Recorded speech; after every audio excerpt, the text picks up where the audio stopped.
fuerte el aplauso, por favor, a el coach que ha llegado, Sergio Manacero. A sacar los miedos. Bien, bien, muy bien. Bien, bien. Feliz de estar acá. Contento. Hablando de emociones, como el género de emociones, nos metemos puntualmente hoy en los miedos. En el miedo, sí, sí, así es. Sí, con respecto a las emociones, es interesante aclarar esto de que romper un poquito el paradigma de que las emociones son buenas o son malas. Viste que tenemos como que hay emociones positivas y hay emociones que son negativas. Nosotros en coaching decimos ninguna emoción es positiva ni negativa, sino que son emociones y hay que validarlas como tal. ¿Viste la película Intensamente? Sí, bueno. ¿Se trata un poco de eso? Tal cual, muestra claramente, esa película está hecha por varios neurocientíficos, tiene todo un guión diseñado que cuenta cómo son las emociones realmente, lo que sucede en nuestro cerebro con las emociones, en nuestro cerebro límbico, ¿no? ¿Y por qué las clasificamos en buenas y malas erróneamente? Bueno, yo creo que eso tiene que ver un poco con las creencias que vamos trayendo de niños, ¿no? De hecho, en el sistema educativo se habla muy poco de emociones, por recién ahora se está empezando a difundir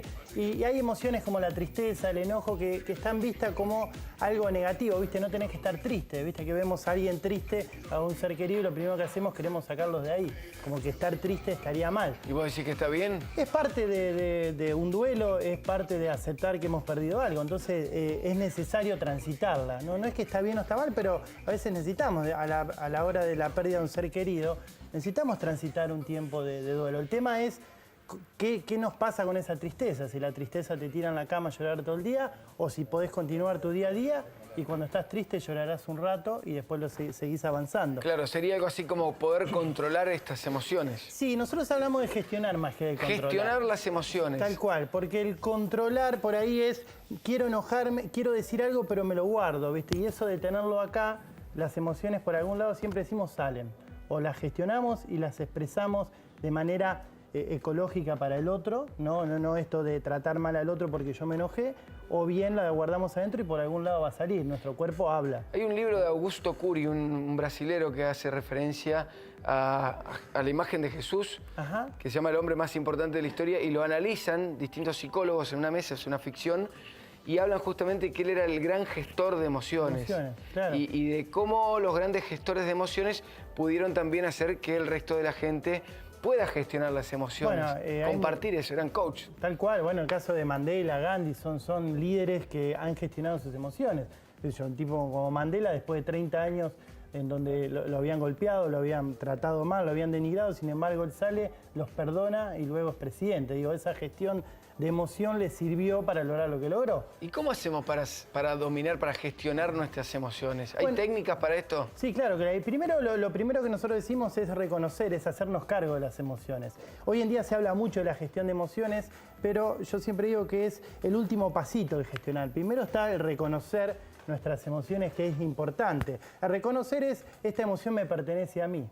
Siempre yo hago esta salvedad. Cuando yo digo me enojo porque la otra persona me grita, lo que yo estoy diciendo es cuando la otra persona me deje de gritar, yo me voy a dejar de enojar. Por lo tanto, el poder de mi enojo lo tiene la otra persona y no lo tengo yo.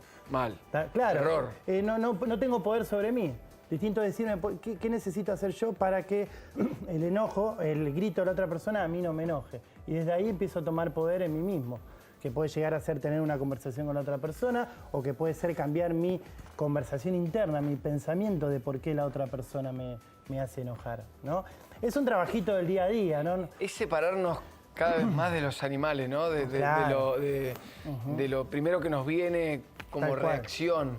Es todo un desafío porque es evolucionar al fin y al cabo. Que de hecho biológicamente funcionamos así, nuestro cerebro límbico, que es el emocional. Perdón, ¿cerebro? Cerebro límbico. Límbico. Que es una parte de nuestro cerebro, ¿tá? Donde está la amígdala, que es una parte de nuestro cerebro que genera las emociones negativas, que se prende cuando el enojo está latente, digamos. Y cuando ese cerebro se prende, por llamarlo de alguna manera toma el raciocinio y no podemos pensar.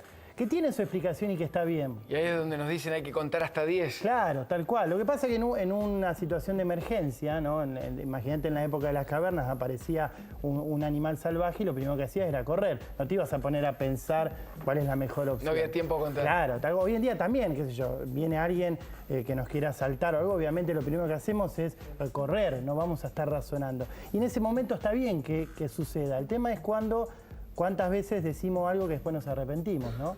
Viste, que podéis decir, ¿para qué dije lo que dije? Totalmente, pasa claro, eso. Y eso es porque nuestro cerebro límbico nos toma y no nos deja pensar. O sea que hay que también gestionar a nuestro cerebro límbico. Claro, tenemos que hacer la pausa. Creo que la mejor manera de poder empezar a gestionar nuestras emociones, el enojo, el miedo, cualquiera de nuestras emociones, es, bueno, empezar a hacer la pausa, ¿no? Darnos tiempo a reflexionar para luego poder expresar lo que necesitamos. ¿Y podemos diferenciar entre reacción y emoción?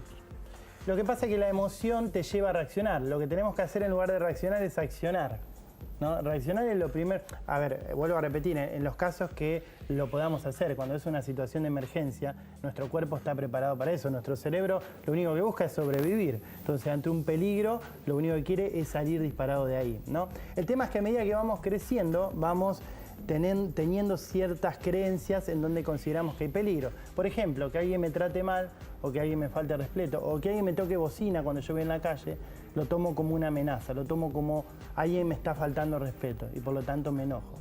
A lo mejor la otra persona me toca bocina porque me conoce, pero yo le pegué la interpretación de que me está faltando respeto, me enojo, ¿no? Y me quedo con esa emoción dando vueltas. Vemos imágenes de terror, de miedo en la pantalla, muchas caras de miedo y bueno, dentro de las emociones que es la temática que estamos abordando y que vamos a seguir abordando en las distintas semanas, hoy puntualmente hablamos del miedo. Hablabas de miedos buenos y malos. Sí, nosotros decimos miedo sano y medio tóxico. Es para romper un poco este paradigma que hoy en día de que el miedo es malo, no hay que tener miedo a nada, ¿no? Y tampoco se trata de eso, porque el miedo muchas veces te lleva a prepararte. Por ejemplo, el miedo, pongo un ejemplo muy claro, el miedo a que a mí me salga mal lo que voy a decir hace que me prepare para poder decir algo bien. Ahora, ¿qué pasaría si ese miedo a decir algo mal haga que yo no venga acá? Directamente. Claro, entonces ahí ese miedo me está jugando una mala pasada, me está jugando en contra. Pasa mucho eso, Negri, ¿no? Que por ahí los miedos terminan jugándonos en contra o nos paralizan. Depende de cada uno cómo lo va tratando con el tiempo, de la experiencia. Yo creo que la clave es esto, aprender a diferenciar el miedo tóxico del miedo sano, ¿no? Cuando aprendemos a diferenciar eso, a nuestro miedo lo tomamos como un aliado en lugar de un enemigo, ¿no? Vamos puntualmente a la gestión de esta emoción que es el miedo. ¿Cómo lo diferenciamos de cuándo es tóxico y cuándo no? ¿Cuándo le damos lugar al miedo y cuándo tenemos que correrlo para que no nos limite? Bueno, mira, nosotros lo que decimos, siempre decimos el miedo se dispara por una interpretación que yo hago de algo que va a suceder. Digo, algo no me va a salir bien. Una proyección negativa. Claro, tal cual. Algo no me va a salir bien, por lo tanto me genera miedo. O sea que el miedo es una proyección negativa. Tal cual, de algo que va a suceder. Tiene que ver con el futuro el miedo. No tenemos miedo por algo que pasó. En realidad lo que pasó nos lleva hacia el futuro. Generar algo en el futuro. Tal cual. Pero siempre tiene que ver con el futuro. Entonces lo que decimos es, bueno, fundemos esa interpretación. ¿Por qué? No sé, pongo un ejemplo. Tengo miedo al avión. ¿Por qué? Porque creo que se puede caer. Ese es mi miedo, ¿no? Que estrellarnos. Ahora, si yo me pongo a fundar ese temor y digo, a ver, ¿qué probabilidades hay de que un avión se caiga? Cuando te das cuenta que es un 1%, menos del 1%, decís, bueno, ese miedo no tiene un gran sustento. Entonces, desde ese lugar, lo que hicimos es bajar ese miedo y llevarlo a la razón, comenzar a pensar. Vamos al caso puntual para generalizar y que nos pueda identificar y generar empatía con los televidentes y las televidentes que están en este momento mirando. Tenemos un proyecto, tenemos un objetivo, planificamos, pero hay algo en nuestra mente que nos frena y es el miedo a no lograrlo, por ejemplo. Eso pasa mucho, ¿no? Sí, tal cual. Y lo que podemos hacer, acá donde digo ese miedo, tomémoslo como nuestro aliado. Digo, ¿qué necesito prepararme? ¿Cómo necesito prepararme para poder lograrlo? Y siempre decimos, ojo con esto de que cuando no tenga miedo lo voy a hacer.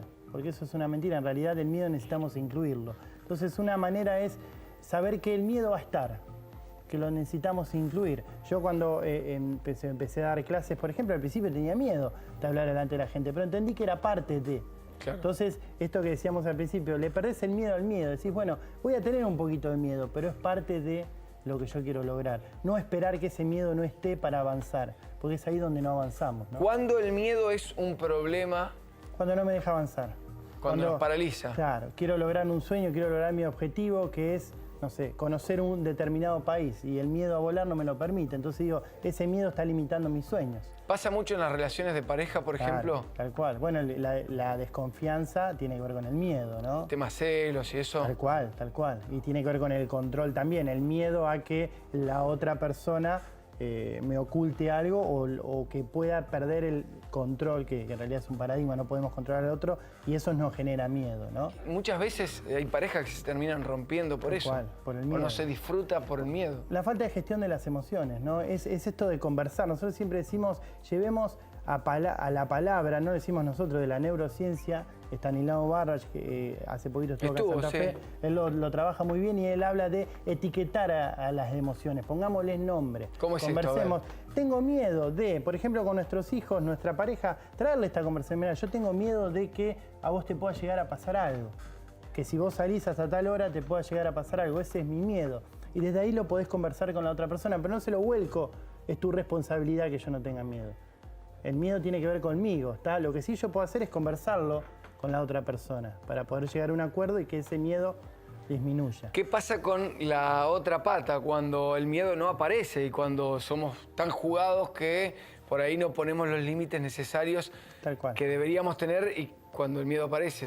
Te entiendo perfecto. Bueno, ahí es esto que hablamos al principio de que las emociones no son ni buenas ni malas, porque a veces el entusiasmo lo tomamos como una emoción buena, que siempre es buena. Claro, súper positivo, vamos para adelante, va a salir todo bien y no tuviste en cuenta las cosas que te podría dar el miedo. No tuviste el miedo necesario para evitar ciertos riesgos. Entonces el entusiasmo termina siendo contraproducente, ¿no? Vas con entusiasmo afuera y decís, es buenísimo ser entusiasta, que de hecho está bueno, pero el extremo te lleva a darte la cabeza contra la pared. Venimos de las elecciones recién, de votar en la provincia de Santa Fe.